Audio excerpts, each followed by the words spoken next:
My next guest is Zach Groshell. He is a highly distinguished teacher, instructional coach, and education consultant. Zach is based in Seattle and works with schools nationwide and internationally to develop high quality instruction based on the science of how kids learn. Zach hosts the podcast Progressively Incorrect and is active on Twitter, Mr. Zach G, and his blog, educationrickshaw.com. He's the author of the book, Just Tell Them, The Power of Explanations and Explicit Teaching. Welcome to the podcast, Zach. Yeah, it's good to be here. I'm excited to talk to your audience. Well, we'll start off with a question I ask everybody. Tell me about a time when you were in the trenches and managed to crawl out.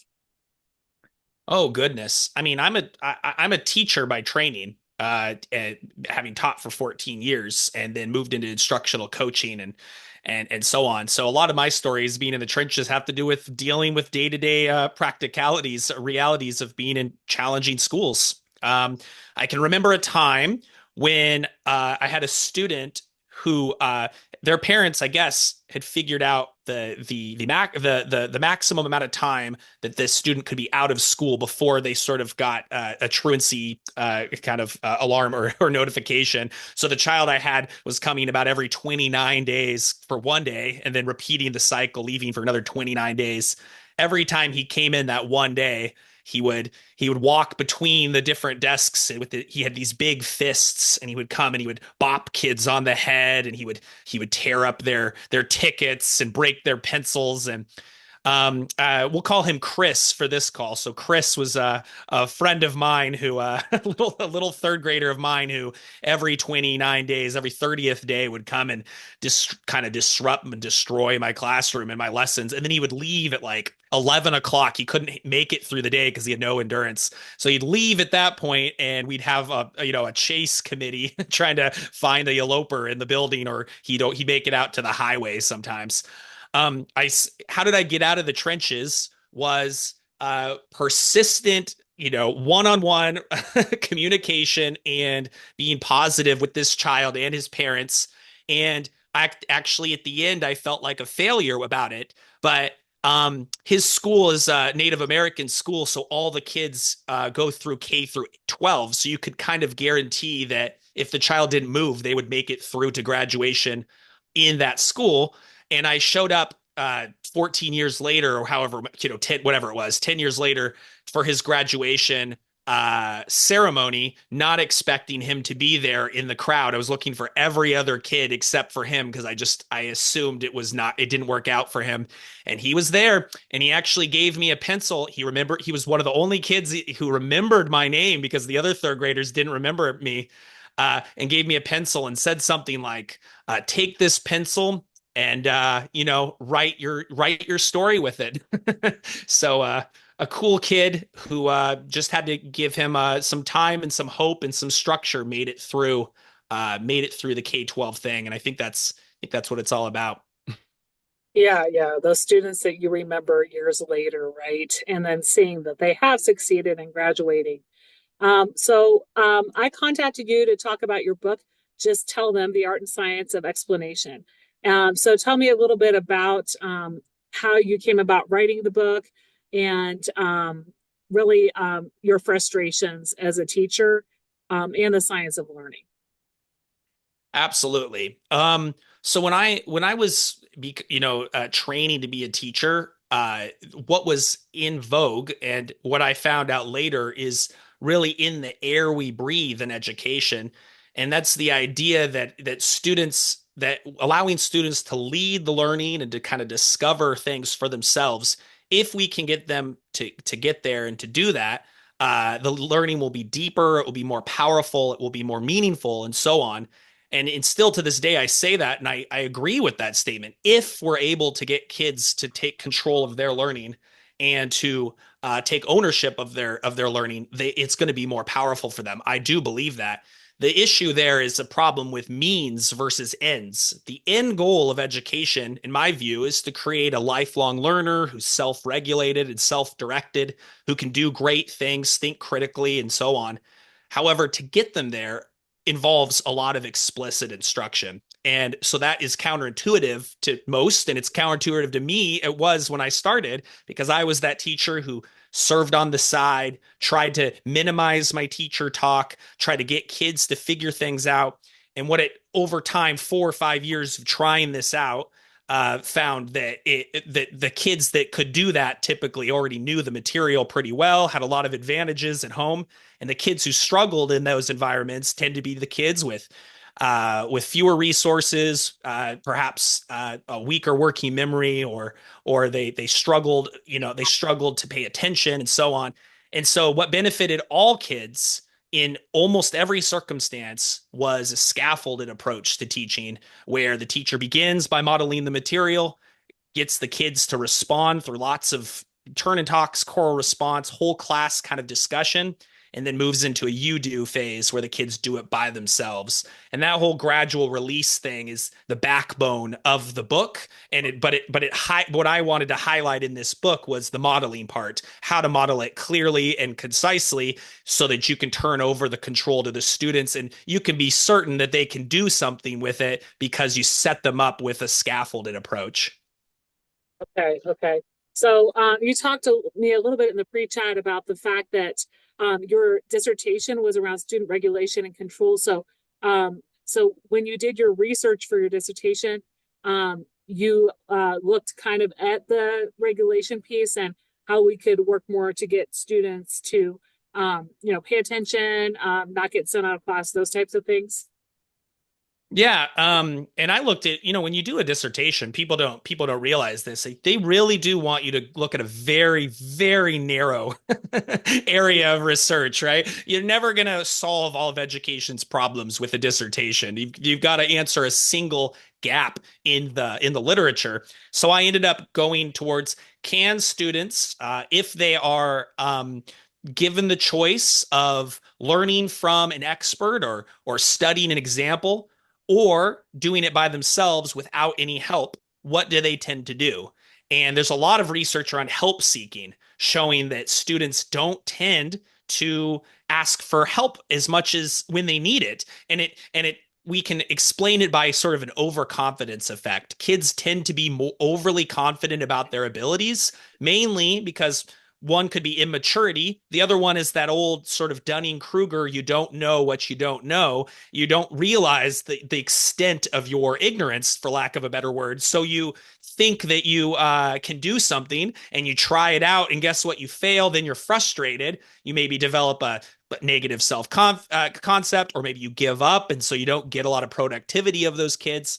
So in an online learning environment, I had all of my students choose either to study an example, which was a step-by-step how to solve a type of math problem, or try it out yourselves. And what happened was most kids, a substantial amount of kids, decided, I want to try this myself. And this was even despite the fact that we had pre-tested them to prove they didn't know this math. So these are complete novices in the math. That they mostly chose to try to solve a problem. When they got it wrong, they did gravitate towards, for the next trial, trying to study an example. But however, many still didn't, and many persisted through the whole learning without ever looking at a single example. And it sort of proved my point. Kids are not particularly good at self-regulation, and these were high school kids, and they often did not choose to learn from a reliable source of information. They chose to rely on their own inadequate knowledge to try to solve problems and persisted over and over again. And so a lot of what you found out during your research, you turned some of those ideas into your book. Well, absolutely, because I think it's important to understand that if kids are very good at teaching themselves, if they're very good at regulating their behavior, then perhaps some of these ideas around discovery learning and self-directed learning will work more often. And honestly, I've been in very privileged schools for some of the years of my career. I lived in Sudan. I lived in Vietnam, where they were paying $40,000 a year for tuition, right? Really privileged schools. And even there, you would find kids in a very privileged context where the behavior was not a problem, struggling to make sense of the learning, struggling to figure out this really convoluted task the teacher had created that overwhelmed their working memory immediately. Yeah. So I mean, just the point being that the reason why we start, I think, with modeling and demonstrating to kids is when they don't know it, uh, they don't know what they don't know, so it's hard for them to make sense of what's in front of them. They struggle to manipulate the information in working memory.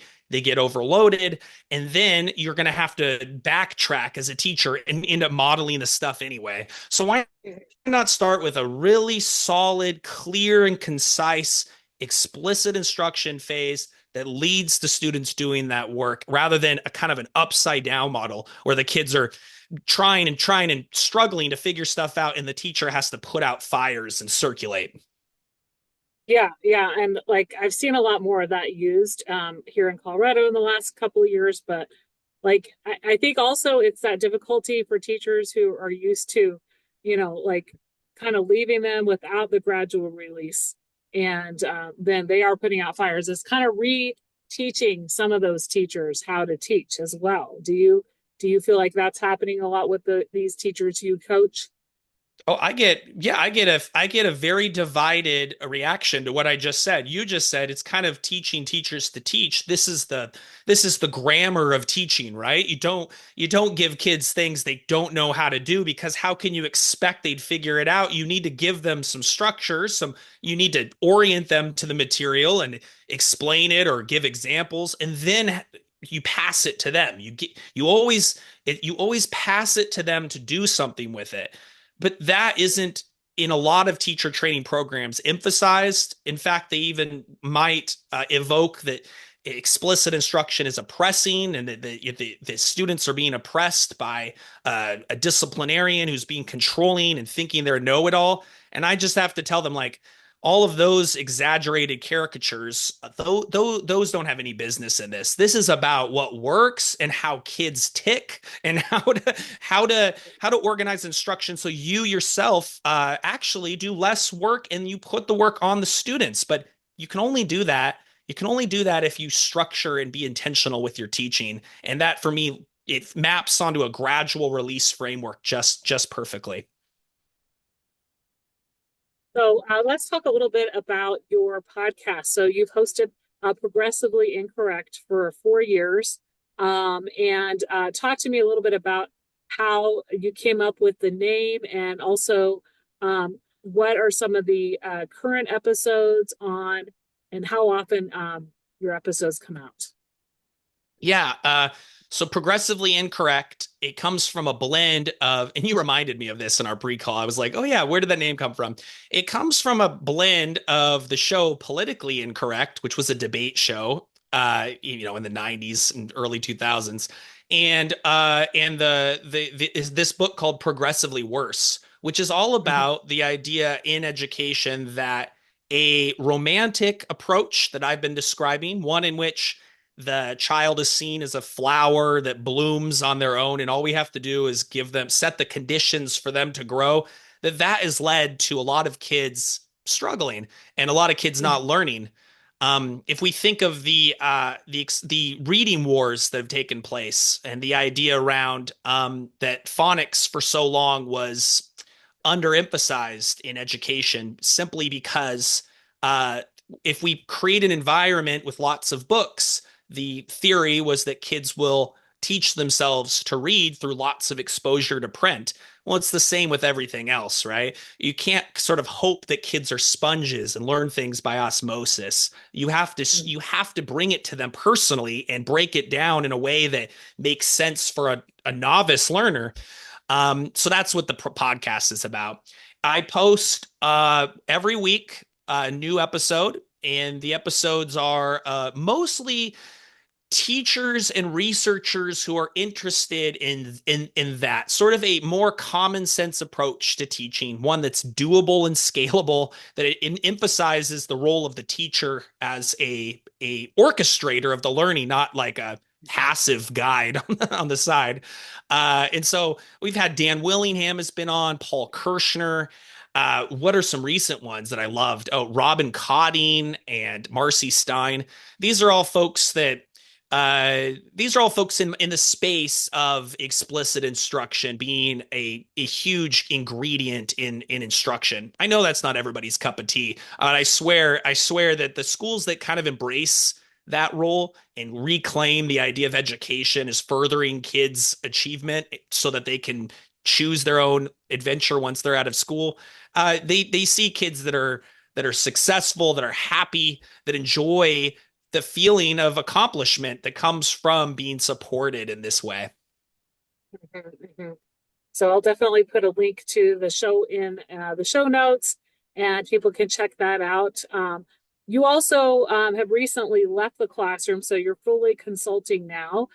Tell me a little bit about some of the work that you're doing on a daily basis, kind of with schools. You're also working with international schools.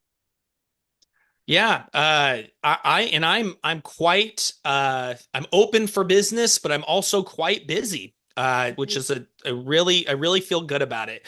When you leave the classroom, even to just become like a sort of middle manager or a principal or an administrator, you immediately, especially if you love teaching, you feel bad about it. You feel like you're actually no, you know, ego aside, you feel like you're taking away someone's one of their best teachers. If you really believe in Yeah. yourself, you're like, I took away all these kids' chance to learn, and also I took away an opportunity to get to know some really bright kids. But I think teachers deserve great leaders. They deserve leaders who know what the heck is going on in education. They deserve great PD that is research based, that is structured in a way that actually brings a sense of satisfaction that's applicable to their classroom and not sort of this nebulous kind of non-practical, unworkable ideas. So I'm here now working with schools all over. I'm just going to Colorado Springs in 2 days. I was just in Wyoming. I was just in Alaska. Schools that have caught the bug of the science of learning. They want someone who is an experienced presenter to come and kind of launch their program. And then I usually provide follow-up coaching. Like I meet with their coaches and you can't get this stuff to work without bridging the PD with the classroom. So how do we actually get the leaders to take the baton and initiate these changes in the long term so it's sustainable? That's kind of my model. Yeah, and like some of the things you've talked about that you work with the schools on, besides explicit instruction, is also the structured learning piece, especially when schools are struggling with kids that are performing lower on the state tests. Things like that. Like you said, there are a lot of schools that are looking into, how they can bring up, the achievement gap, and yeah. Yeah, And was it it's and mostly elementary schools you work with? no, I mean, I have examples and versions of these presentations for all audiences, but I'm lucky in that I started in elementary and got because I think elementary is often the most left out of the conversation, right? And they're the ones that set the foundation for everyone else. So what I like to do is I like to speak to my elementary folks as an elementary teacher. But when I became a Okay. instructional coach and leader, it just so happened the jobs that I got were all in secondary, and so so a lot of times I love to marry those two and explain everything and like so you're a kindergarten teacher, this is how it looks. But however, don't think because you're teaching calculus in 12th grade that this doesn't apply to you. I'll show you how it does. So I like if we're getting everyone together to give everyone a chance to have an example that kind of shines light into their experience is important to me. And then you mentioned also that you present at Research Ed. So tell me a little bit about Research Ed and what their purpose is. Everyone on listening to this right now needs to learn about research ed, and it's not they don't pay me anything, right? It is a grassroots organization where you pay $40 most times to come in on a Saturday to meet with the best researchers and the best teachers and only talk about teaching and learning. You're not going to sit in there and we're gonna moan about kids' life chances and their home lives. We're not gonna focus overly on things we cannot control. We're going to come in here and talk about delivery, about the design of materials. We're going to talk about practical realities around behavior. So you go to research ed and you get the research supporting the idea that the teacher is such a crucial part of of learning, and how can we design learning experiences better. There's one coming up. There just was one. I know this is going to be recorded at a different time, but there are different ones coming up throughout the year in the United States. And if you look online, you'll see that there's ones in every country, it seems, in the world at this point. Australia, I was just keynoted the one in Chile with 1,200 Chilean teachers all here to. It was a fire hazard, I think, but it was it was a wonderful experience. Uh, Check out Research Ed, because these inspirational kind of teacher swag, cheesy conferences that cost $400, you don't need to go to them. You can spend $40 and go to a really, really good one that is only full of people that care about teaching. And you don't have to do a mindful brain break at the beginning. You can just get to learning and they take you seriously. So I would check out Research Ed. Okay. I'll definitely insert the link in the chat. Yes. And I check that out. And like you said, there are many locations across the world, but it's usually small groups, right? You said the one in Chile was quite large, but is it kind In of the, just 100 people usually or so? Well, in the keynote space, the conferences can get big. In the keynote space, that was everybody. But yeah, that usually in classrooms. So you choose your events based on the topics, and you go in and to a classroom and of other 25 people, and sort of lots of breakout rooms followed by keynotes and panelists and things like that. Okay. Okay. You also mentioned to me that you have created a solution tool that a lot of schools have been using called a Step Lab. So tell me about what that is. And you said mostly it is used in other countries. A lot of US schools haven't picked it up yet. Yeah, so I'll be clear that I am here supporting to refine it, but the creators, his name is Josh Goodrich and Ben Abelman, are the two originators of Step Lab. And now that they've gone global, right? We are all the nerds, it seems like, have gotten together at Step Lab, and we're trying to make this be as streamlined as possible for different countries. And I'm the director of Step Lab USA. So my idea, my approach is, let's make this applicable to the American context. But think of it this way: you're a leader or you're an instructional coach, and just like we give teachers a curriculum resource, we should be giving coaches and leaders a curriculum, a structure in which they can do their coaching. Because otherwise, what happens is that leaders sort of make up what they see in the classroom. They meet with the teacher and they have a conversation, and it sort of goes nowhere. It's meandering. And then you say, "Hey, I'll see you next year." That's most teachers' experience. They've seen they've been evaluated twice or three times. They've never received real, honest coaching that is on a specific sort of sequence of steps that lead to you getting better. So we created this platform called Step Lab, where you have to see it to even understand it. But it's basically an observation tool that the coach fills out. It turns into a script that you meet with the teacher. The script has the steps that we're going to work on together, and the teacher and the coach make progress towards those steps. That's why it's called Step Lab. Make progress, incremental progress towards being better at turn and talks, at choral response, at managing the entry of your classroom. And for every step, there's a video in this class in the school, in a real school, of a teacher doing that, so that the teacher can see an actual model and replicate it in their classroom. It's huge. It's huge abroad, and now it's being launched in the US. So I'm so excited to bring it here. Yeah. And like you said, it's been used since 2017.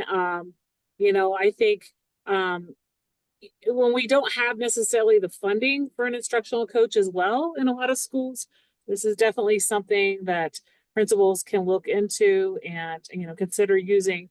Um, since it's been very popular in these other countries, so I'll definitely put a link to the product in the show notes. You also have a blog I mentioned, and tell me a little bit about what are things that you write about on your blog. Yeah, so it's educationrickshaw.com, and it came about because I taught fourth grade at an international school in Sudan. And in Sudan, there are just rickshaws, these little motorized versions of these little things, tuk-tuk, some people call them, all over the country, just kind of going in and out of potholes. So I created the blog there.